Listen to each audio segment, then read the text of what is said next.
इस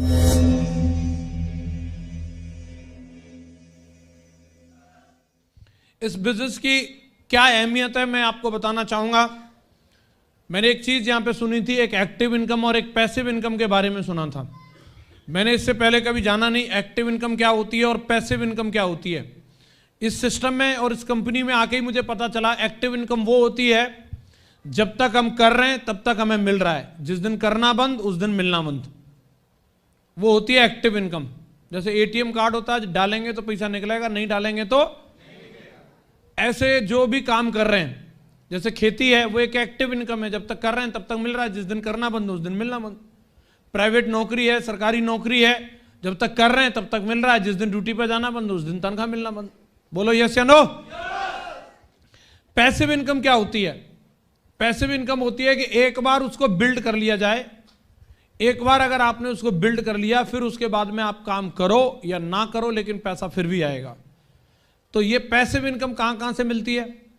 passive income का source होता है, आप कोई प्रॉपर्टी बना लीजिए, जैसे ये किसी भाई साहब ने ये होटल बना लिया। अब ये भाई साहब ने एक बार अगर ये मान लो ये रिजॉर्ट या वटेवर जो भी ये मैरिज हॉल है ये बना लिया, अब इसके बाद में ये जाकर के मूंगफली चबाते रहे तो भी उनका ये कारोबार चलना ही चलना है, यहां से पैसा आना ही आना है। कोई मार्केट बना दो लंबी चौड़ी, गोपेंद्र बैठ जाओ अभी आप, इन्हीं तो पोज देते रहेंगे सारे। हाँ जी, कोई लंबी चौड़ी मार्केट बना दो, मॉल बना दो, तो उसका किराया आना ही आना है, यस या नो। तो वहां से जो इनकम मिलती है उसे पैसिव इनकम बोलते हैं। नॉर्मल आदमी के लिए क्या जिंदगी में पैसिव इनकम लेना इतना आसान है? ऐसा अगर होटल बनाएंगे तो कितने रुपए में बन जाएगा? करोड़ों रुपए चाहिए। तो क्या हर व्यक्ति के पास करोड़ों रुपए होते हैं? नहीं होते। अगर कोई लंबी चौड़ी मार्केट बनानी हो 20-25 दुकान की तो उसके लिए भी करोड़ों रुपए चाहिए। कोई मॉल बनाना हो तो करोड़ों रुपए चाहिए, यस या नो। फैक्ट्री डालनी हो तो करोड़ों रुपए चाहिए। और यही वजह रहती है कि हम लोगों को नॉर्मल आम आदमी या हम कहेंगे मिडिल क्लास को कभी भी जिंदगी में रिटायरमेंट नहीं मिलती। हर किसी को अपनी जिंदगी की शुरुआत जीरो से करनी पड़ती है। कहां से करनी पड़ती है? जीरो से। मेरे दादाजी ने पूरी जिंदगी भर खेती करी, दमदारी के साथ मेहनत करी, लेकिन जब पिताजी का नंबर आया तो उनको अपनी शुरुआत जीरो से करनी पड़ी। पिताजी ने अपनी जिंदगी भर मेहनत करी, लेकिन मेरी जिंदगी का नंबर आया तो मेरे को भी वही जीरो मिला। अब आप यहां से अपनी शुरुआत करो और यही सिलसिला चलता रहता। मेरी अगली पीढ़ी आती उसको भी जीरो से शुरुआत करनी पड़ती। लेकिन मेरे माँ गुरु जी लोगों ने मुझे एक बिजनेस के बारे में बताया, सेप्स ऑफ कंपनी में मेरी ज्वाइनिंग हुई और इसके बारे में बताया था।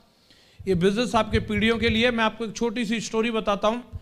कहानियों के माध्यम से हमें हर एक बात याद रहती है ना। तो मैं आपको एक कहानी बताता हूँ, ये बिजनेस जिंदगी भर आपको याद रहेगा। ये बिजनेस है क्या एग्जैक्टली। एक गांव में दो दोस्त रहते थे और वो दोनों ही बेरोजगार थे। उनको कोई नौकरी मिली नहीं तो वो गांव के मुखिया जी के पास गए। तो मुखिया जी को उन्होंने बोला कि साहब हम दोनों बेरोजगार हैं, हमें कोई काम मिल जाए तो अच्छा रहेगा।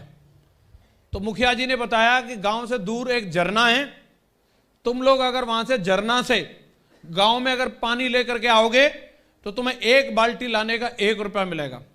समझ में आ रहा है? और तुम दोनों की ड्यूटी है, तुम जितनी बाल्टी ले आओगे उतने रुपए तुम लेते रहना। दोनों को बढ़िया रोजगार मिल गया।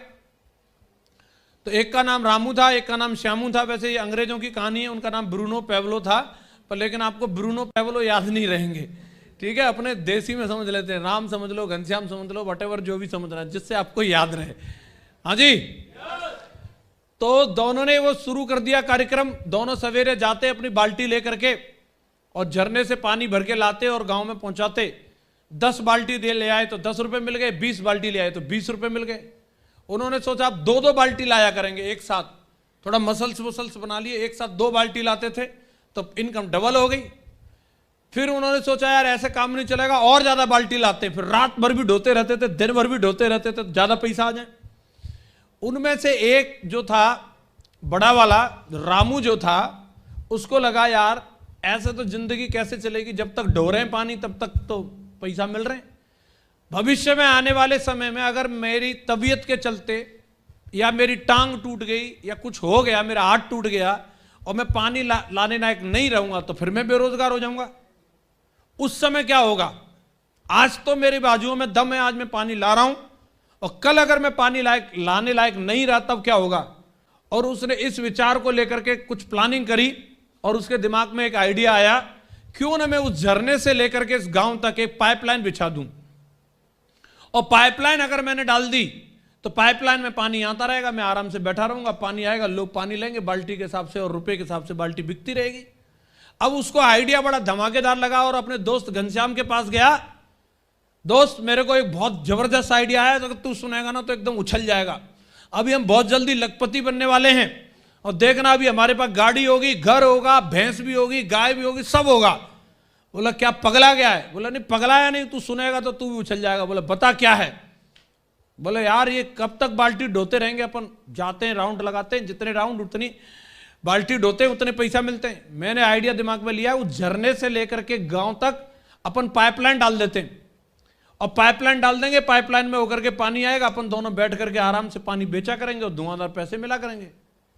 घनश्याम बोला बेवकूफ आदमी, पूरी जिंदगी निकल जाएगी पाइपलाइन डालने में, मालूम है वहां से यहां तक कितनी मेहनत करनी पड़ेगी, पत्थरों को तोड़ना पड़ेगा, ये मूर्ख वाला आइडिया तू ही कर ले, ये मेरा ये सही कार्यक्रम चल रहा है, मैं तो बाल्टी से ही ढोऊंगा। अब वो अकेला रह गया रामू। बोले यार दोस्त ने तो आइडिया रिजेक्ट कर दिया, लेकिन वो माना नहीं, बोले आइडिया आया है तो मैं इस पर अकेले ही काम करूंगा।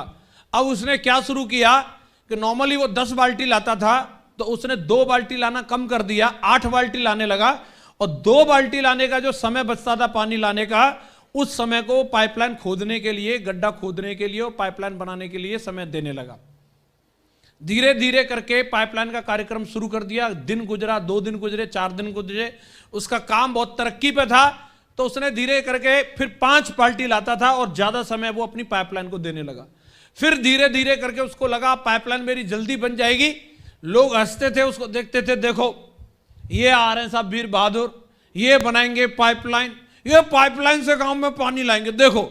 लेकिन वो किसी की हंसी की तरफ ध्यान नहीं देता था, लोग क्या मजाक उड़ा रहे हैं उसका उस तरफ ध्यान नहीं रहता था, अपने काम पे लगा रहता था। पाइप लाता था, ठोका भी नहीं, उनको लगा रहता था बांधा बूंदी में, और अपने काम में बिजी रहा वो लगातार। फिर वो दिन आ गया कि उसने बाल्टी लाना बंद कर दिया। बोले मुझे इस प्रोजेक्ट को जल्दी कंप्लीट करना है। दिन रात मेहनत करके उसने फटाफट से बढ़िया 2, 3, 4 महीने, 6 महीने के अंदर अंदर और एक दमदार सी पाइपलाइन बना करके तैयार कर दी और वहां पे मीटर लगा दिया और बैठ गया दमदारी के साथ में। अब आ जाओ 1 रुपए बाल्टी के हिसाब से पानी मिलेगा।